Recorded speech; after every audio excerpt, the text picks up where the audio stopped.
What is something you would never tell anyone for the rest of your life?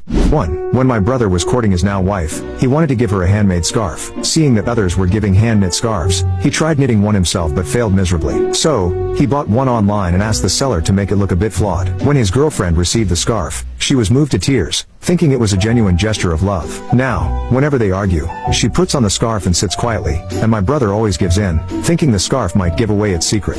2 years ago, while studying at home for graduate school exams, I had a moment of frustration. Out of nowhere, I grabbed my dad's cigarettes and smoked a few puffs in the bathroom. I'm a girl, a straight A student, very introverted, and had never even dated before graduating from college. The cigarette smoke was harsh, so I threw it in the trash. 2 hours later, when I came out, I found the bathroom filled with thick black smoke. The cigarette had set the trash on fire. The toilet was scorched black. That night, my dad and mom teamed up and gave my little brother, who was in high school, a beating. They didn't give him any money for a month. The thing is, my brother actually smoked at that time, and he thought he had accidentally caused the fire. Now, 2 years later, I've graduated, but every time I see that burnt bathroom, I still feel sorry for my brother. 3. When I was little, my dad was a night shift taxi driver, so he slept during the day and could fall asleep within seconds. One time, while we were watching TV, he suddenly started snoring. I thought he was pretending, so I took his lighter and briefly burned the bottom of his foot. When he didn't react, I thought he was really good at pretending, so I kept at it for about 10 seconds, until he suddenly jumped up with a yell, clutching his foot. I just stood there, dumbfounded,